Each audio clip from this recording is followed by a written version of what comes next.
আসসালামু আলাইকুম। সবাইকে স্বাগত জানাচ্ছি আমি নাইম ফাথম মুবিন। শুরুতে সংবাদ শিরোনাম। বাংলাদেশের সর্বশেষ গুরুত্বপূর্ণ আপডেট সংবাদে আপনাকে স্বাগত। শুরুতে সংবাদ শিরোনাম, পরে বিস্তারিত। প্রথমেই জানাবো আমাদের হাতে থাকা সর্বশেষ গুরুত্বপূর্ণ সবথেকে তাজা আপডেট সংবাদ। রাজধানী ঢাকায় ল্যাবেট হাসপাতালের সামনে বাসে দুর্বৃত্তদের আগুন, জরুরি অবস্থা জারি। রাজধানীর ধানমন্ডি ল্যাবেট হাসপাতালের সামনে একটি বাসে আগুন লাগার খবর পাওয়া গেছে। খবর পেয়ে ফায়ার সার্ভিসের 2টি ইউনিট ঘটনাস্থলে গিয়ে আগুন নিয়ন্ত্রণে আনে। আজ সকালে রাজধানীতে 2টি বাসে আগুন দেওয়ার ঘটনা ঘটেছে, আবার মাত্র আরেকটি বাসে আগুন দেওয়ার ঘটনা ঘটল। এই অগ্নিকাণ্ডের ঘটনার পেছনে কে বা কারা জড়িত এ বিষয়ে ফায়ার সার্ভিসের পক্ষ থেকে এখনো কোনো তথ্যই জানানো হয়নি। এরপর জানাবো এনসিপি নেতার বাড়ির ফটকে দুর্বৃত্তদের আগুন। নেত্রকোনায় জাতীয় নাগরিক পার্টি এনসিপির কেন্দ্রীয় সংগঠক উত্তর অঞ্চল প্রীতম শগের বাড়ির ফটকে দুর্বৃত্তরা আগুন ধরিয়ে দিয়েছে বলে অভিযোগ পাওয়া গেছে। এদিকে আওয়ামী লীগের ঝটিকা মিছিলের পরিকল্পনা, অর্থায়ন এবং অংশগ্রহণ 34 নেতাকর্মী গ্রেপ্তার। গত 24 ঘণ্টায় রাজধানীর বিভিন্ন এলাকায় পৃথক অভিযান পরিচালনা করে ঝটিকা মিছিল পরিকল্পনা, অর্থায়ন ও অংশগ্রহণকারী কার্যক্রম নিষিদ্ধ আওয়ামী লীগ ও সহযোগী সংগঠনের আরও 34 নেতাকর্মীকে গ্রেপ্তার করেছে ঢাকা মহানগর গোয়েন্দা পুলিশ ডিবি।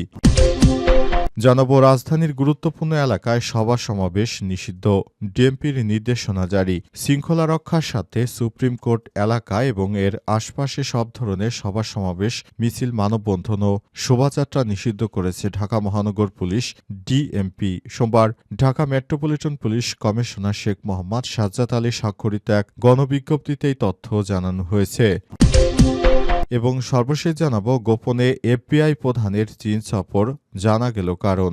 যুক্তরাষ্ট্রের কেন্দ্রীয় তদন্ত সংস্থা ফেডারেল ব্যুরো অব ইনভেস্টিগেশন বা এফবিআই পরিচালক ক্যাশ প্যাটেল আকস্মিকভাবে চীন সফর করেছেন। গত সপ্তাহের সফরে তিনি ফেন্টানিল নিয়ে আলোচনা করেছেন। সোমবার এই তথ্য জানিয়েছে বার্তা সংস্থা রয়টার্স। এক প্রতিবেদনে বলা হয়েছে, প্যাটেল বেইজিং পৌঁছান এবং একদিন অবস্থান করে তার পরের দিন তিনি আবার যুক্তরাষ্ট্রে ফেরত গিয়েছেন। তার এই ধরনের সফরের পেছনে অনেকেই বিভিন্ন কিছু আন্দাজ করছেন। প্রিয় দর্শক, এতক্ষণ শুনছিলেন সংবাদ শিরোনাম, এবারে বিস্তারিত।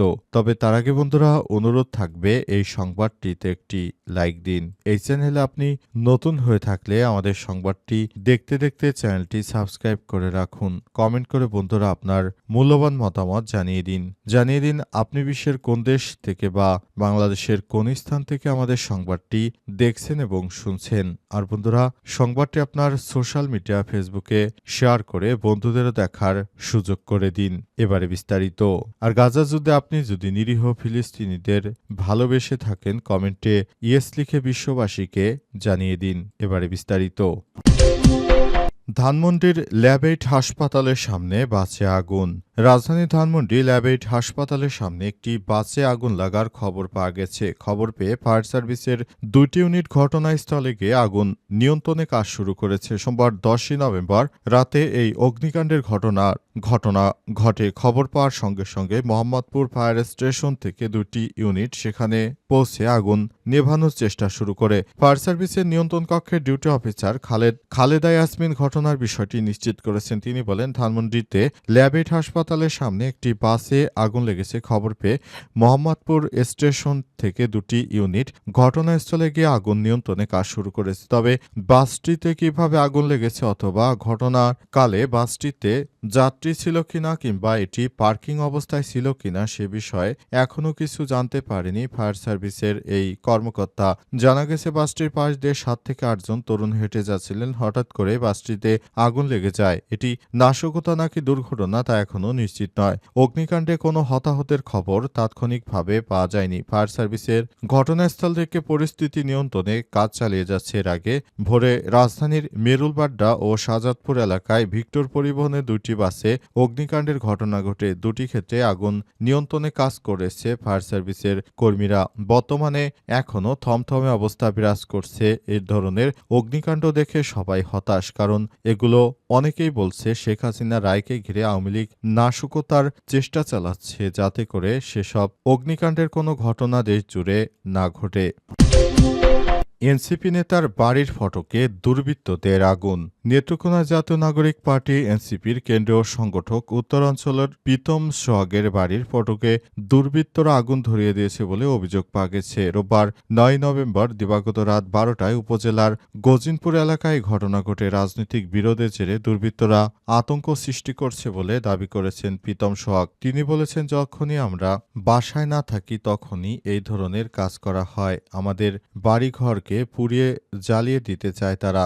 দেশের মধ্যে বিশৃঙ্খল পরিস্থিতি তারা তৈরি করতে চায়। বিশেষ করে পালিয়ে যা স্বৈরাচারের দোসরেরা এই ধরনের কিছু করতে চায়। তবে যতই বাধা আসুক, আমাদের উপর যতই হামলা করা হোক, নতুন বাংলাদেশ গড়ে তোলার জন্য আমরা যে কাজ শুরু করেছি সেটি থেকে থামব না বলে জানান এনসিপির এই নেতা। তিনি বলেছেন, আগুন দিয়ে মানুষকে দমিয়ে রাখা যাবে না। তারা এক আল্লাহ ছাড়া কাউকে ভয় পায় না। তারা শেখ হাসিনার ফ্যাসিস্টের মতো সরকারকে ভয় পায়নি। সুতরাং এখন যদি কেউ তাদেরকে ভয় দেখানোর চেষ্টা করে, এটি হবে ব্যর্থ চেষ্টা। তাই আমাদেরকে ভয় না দেখিয়ে বিষয়টিকে খুবই গুরুত্ব সহকারে দেখতে হবে।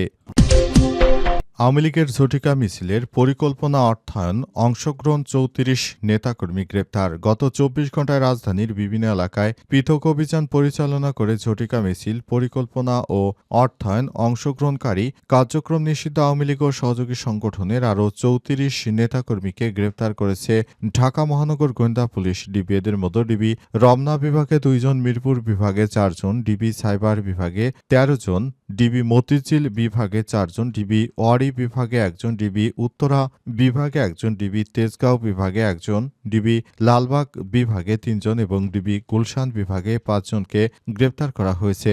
গ্রেপ্তারকৃতরা হল এক আওয়ামী লীগ যুবলীগের সাবেক প্রেসিডিয়াম সদস্য অ্যাডভোকেট বেলাল হোসেন ষাট, ২ টাঙ্গাইল জেলার ধনবাড়ী উপজেলা যুবলীগের সদস্য মাহবুবুল আলম পলাশ, ঢাকা মহানগর উত্তর ১৮ নং ওয়ার্ড নদ্দা ইউনিট আওয়ামী লীগের সদস্য মোহাম্মদ খোকন মিয়া ৪৩, ঢাকা ৪ মহানগর উত্তর ছাত্রলীগের সভাপতি তানজিম হোসেন সোহেল। এছাড়াও আরও অনেকেই রয়েছে। জানা গেছে তারা শেখ হাসিনা রায় উপলক্ষে দেশজুড়ে বিশৃঙ্খল পরিস্থিতি তৈরির চেষ্টা চালাচ্ছিল, তাই তাদের বিরুদ্ধে ব্যবস্থা গ্রহণ করা হয়েছে। তাদেরকে আটক করা হয়েছে এবং বলা হচ্ছে কেউ যেন এই ধরনের কোনো কর্মকাণ্ড পরিচালিত করতে না পারে, সেজন্য সবাইকে আরও দায়িত্বশীল ভূমিকা পালন করতে হবে। অন্তর্বর্তীকালীন সরকারের প্রধান উপদেষ্টা প্রফেসর ড. মোহাম্মদ ইউনূসের সরকার যে নির্দেশনা দিয়েছেন, সেই নির্দেশনা মোতাবেক সবাইকে যার যার জায়গা থেকে দায়িত্ব পালন করতে হবে এবং অন্তর্বর্তীকালীন সরকারের প্রধান উপদেষ্টা পুলিশ সদস্যদের যেভাবে নির্দেশনা দিয়েছেন সে অনুযায়ী কাজ করতে হবে। রাজধানীর গুরুত্বপূর্ণ এলাকায় সভা সমাবেশ নিষিদ্ধ, ডিএমপির নির্দেশনা জারি। জনশৃঙ্খলা রক্ষার সাথে সুপ্রিম কোর্ট এলাকা এবং এর আশপাশে সব ধরনের সভা সমাবেশ, মিছিল সমাবেশ এবং যারা অপরিচিত ব্যক্তি রয়েছেন তাদেরকে সেখান দিয়ে চলাচলের ক্ষেত্রে নিষেধাজ্ঞা জারি করা হয়েছে। কারণ ১৩ তারিখে শেখ হাসিনা রায় ঘিরে দেশের বিভিন্ন জায়গায় নাশকতার ছক কষছেন তারা। এই নাশকতার ছক কষার কারণে আওয়ামী লীগের নেতৃত্ববৃন্দদের অনেককেই টাকা দিয়ে রাজধানী ঢাকায় পাঠানো হয়েছে। বিভিন্ন জায়গা থেকে সব নাশকতাকারীদেরকে আটক করা হচ্ছে। ইতিমধ্যেই রাজধানীতে বেশ কয়েকটি বাসে আগুন লাগার সংবাদ পাওয়া গেছে। এছাড়াও বেশ কয়েকদিন আগে বিমানবন্দরে, মিরপুরে, এছাড়াও চট্টগ্রামে আগুন লাগার ঘটনায় সবার মনে উদ্বেগ দেখা দিয়েছে। রাজনৈতিক বিশ্লেষকরা বলছেন, পালিয়ে থাকা স্বৈরাচারের দোসরেরা এই ধরনের অগ্নিকাণ্ডের ঘটনা ঘটাচ্ছে, তাদেরকে কোনোভাবেই ছাড় দেওয়া হবে না।